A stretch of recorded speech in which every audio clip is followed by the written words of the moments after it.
प्यार से विवाह तक का सफर इतना लंबा होगा, उन्होंने सोचा न था। दो युवा दिलों ने दाम्पत्य जीवन के सपने संजोने शुरू कर दिए थे, लेकिन इंतजार की घड़ियां बढ़ती ही जा रही थीं। मुझे गुमसुम और उदास देखकर मां ने कहा, क्या बात है रति, तू इस तरह मुंह लटकाए क्यों बैठी है? कई दिन से मनोज का भी कोई फोन नहीं आया। दोनों ने आपस में झगड़ा कर लिया क्या? नहीं मां, रोज रोज क्या बात करें। कितने दिनों से शादी की तैयारी कर रहे थे, सब व्यर्थ हो गई। यदि मनोज के दादाजी की मौत न हुई होती तो आज तेरी शादी को 15 दिन हो चुके होते। वह काफी बूढ़े थे। 13वीं के बाद शादी हो सकती थी, पर तेरे ससुराल वाले बड़े दकियानूसी विचारों के हैं। कहते हैं कि साए नहीं है। अब तो 5-6 महीने बाद ही शादी होगी। हमारी तो सब तैयारी व्यर्थ हो गई। शादी के कार्ड बन चुके थे। फंक्शन हॉल को, कैटरर्स को, सजावट करने वालों को और भी कई लोगों को एडवांस पेमेंट कर चुके थे। 6 महीने। इसी बात से तो मनोज बहुत डिस्टर्ब है मां, पर कुछ कह नहीं पाता। बेटा, हम भी कभी तुम्हारी उम्र के थे। तुम दोनों के एहसास को समझ सकते हैं, पर हम चाहकर भी कुछ नहीं कर सकते। मैंने तो तेरी सास से कहा भी था कि साए नहीं है, तो क्या हुआ? अच्छे काम के लिए सब दिन शुभ होते हैं। अब हमें शादी कर देनी चाहिए।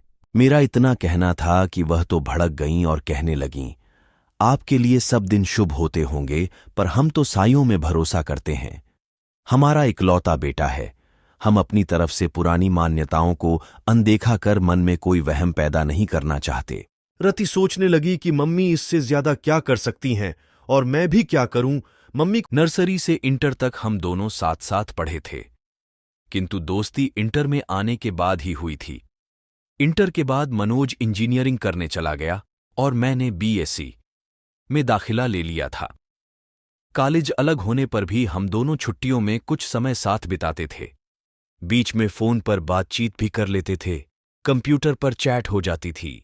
एमएससी में आते ही मम्मी पापा ने शादी के लिए लड़का तलाशने की शुरुआत कर दी। मैंने कहा भी कि मम्मी एमएससी के बाद शादी करना, पर उनका कहना था कि तुम अपनी पढ़ाई जारी रखो।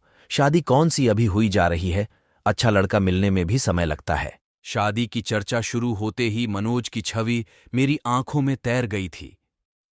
यूं हम दोनों एक अच्छे मित्र थे, पर तब तक शादी करने के वादे हम दोनों ने एक दूसरे से नहीं किए थे। साथ मिलकर भविष्य के सपने भी नहीं देखे थे। पर मम्मी द्वारा शादी की चर्चा करने पर मनोज का ख्याल आना, क्या इसे प्यार समझूं? क्या मनोज भी यही चाहता है? कैसे जानूं उसके दिल की बात? मुलाकात में मनोज से मम्मी द्वारा शादी की पेशकश के बारे में बताया तो वह बोला, इतनी जल्दी शादी कर लोगी? अभी तो तुम्हें 2 वर्ष एमएससी करने में ही लगेंगे। फिर कुछ सोचते हुए बोला था, सीधे सीधे बताओ, क्या मुझ से शादी करोगी? पर अभी मुझे सेटल होने में कम से कम 2-3 वर्ष लगेंगे। प्रसन्नता की एक लहर तन-मन को छू गई थी। सच कहूं मनोज, जब मम्मी ने शादी की बात की तो एकदम से मुझे तुम याद आ गए थे। क्या यही प्यार है? मैं समझता हूं यही प्यार है। देखो, जो बात अब तक नहीं कह सका था, तुम्हारी शादी की बात उठते ही मेरे मुंह पर आ गई और मैंने तुम्हें प्रपोज कर डाला।